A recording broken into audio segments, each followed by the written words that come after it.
بسم اللہ الرحمن الرحیم۔ دوستوں، بہنوں، بھائیوں، آج کی حدیث نمبر ہے 309 سے 314 بخاری شریف کی۔ تو دوستوں، بخاری رحمۃ اللہ 309 میں فرماتے ہیں کہ ہم سے اسحاق بن شاہین ابو بشیر واسطے نے بیان کیا۔ انہوں نے کہا کہ ہم سے خالد بن عبداللہ نے بیان کیا۔ انہوں نے خالد بن میران سے، انہوں نے اکرمہ سے، انہوں نے حضرت عائشہ رضی اللہ تعالیٰ عنہ سے کہ نبی کریم صلی اللہ علیہ وسلم کے ساتھ آپ صلی اللہ علیہ وسلم کی بعض ازواج نے اعتکاف کیا، حالانکہ وہ مستعاذہ تھیں اور انہیں خون آتا تھا، اس لیے خون کی وجہ سے تشتے اکثر اپنے نیچے رکھ لیتی۔ اور اکرمہ نے کہا کہ عائشہ رضی اللہ تعالیٰ نے قسم کا پانی دیکھا تو فرمایا یہ تو ایسا ہی معلوم ہوتا ہے جیسے فلاں صحابہ کو استغاثہ کا خون آتا تھا۔ 310 میں بخاری رحمۃ اللہ سے فرماتے ہیں کہ ہم سے قتیبہ بن سعید نے بیان کیا، کہا کہ ہم سے یزید بن زرع نے، خالد سے، وہ اکرمہ سے، تو حضرت عائشہ رضی اللہ تعالیٰ سے آپ نے فرمایا کہ رسول پاک صلی اللہ علیہ وسلم کے ساتھ آپ صلی اللہ علیہ وسلم کی ازواج میں سے ایک نے اعتکاف کیا تو وہ خون اور زردی نکلتے دیکھتی، تشت ان کے نیچے ہوتا اور نماز ادا کرتی رہتی۔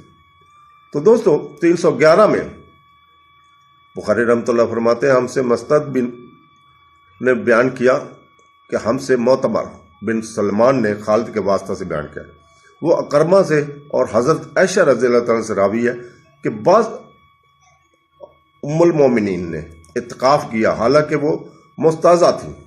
اوپر والی روایت میں انہی کا ذکر ہے۔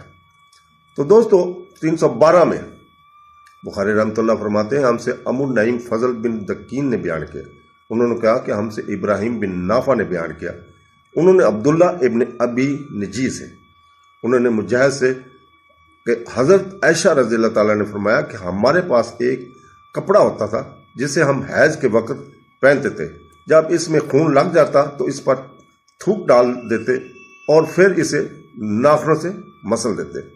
تو 313 میں بخاری رحمۃ اللہ فرماتے ہیں ہم سے عبداللہ بن عبد الوہاب نے بیان کیا، انہوں نے کہا کہ ہم سے حماد بن زید نے ایوب سختیانی سے، انہوں نے حفصہ سے، وہ ام عدیہ سے، آپ نے فرمایا کہ ہمیں کسی میت پر 3 دن سے زیادہ سوگ کرنے سے منع کیا تھا، لیکن شوہر کی موت پر 4 مہینے 10 دن کے سوگ کا حکم تھا۔ ان دنوں ہم نے سرما لگاتی نہ خوشبو اور اسب، یمن کی بنی ہوئی ایک چادر جو رنگین بھی ہوتی تھی کے علاوہ کوئی رنگین کپڑا ہم استعمال نہیں کرتے تھے، اور ہمیں عدت کے دنوں میں حیض کے غسل کے بعد قصد استغفار استعمال کرنے کی اجازت تھی، اور ہمیں جنازہ کے پیچھے چلنے سے منع کیا جاتا تھا۔ اس حدیث کو شام بن حسان نے حفصہ سے، انہوں نے ام عطیہ سے، انہوں نے نبی کریم صلی اللہ علیہ وسلم سے روایت کیا ہے۔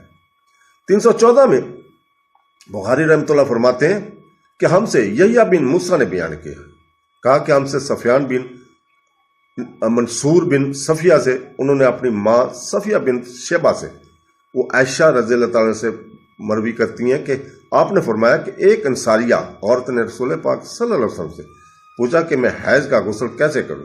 آپ صلی اللہ علیہ وسلم نے فرمایا کہ مشک میں بسا ہوا کپڑا لے کر اس سے پاکی حاصل کر۔ اس نے پوچھا اس سے کس طرح پاکی حاصل کروں؟ آپ صلی اللہ علیہ وسلم نے فرمایا اس سے پاکی حاصل کر۔ اس نے دوبارہ پوچھا کہ اس طرح؟ آپ صلی اللہ علیہ وسلم نے فرمایا سبحان اللہ، پاکی حاصل کر۔ پھر میں نے اسے اپنی طرف کھینچ لیا اور کہا کہ اسے خون لگی ہوئی جگہوں پر پھیر لیا کر۔ تو دوستو، دعا ہے کہ اللہ تعالی ہمیں قرآن، تفسیر، حدیث کو پڑھنے، سمجھنے اور اس کے اوپر عمل کرنے کی توفیق عطا فرمائے۔ آمین ثم آمین۔ اللہ حافظ۔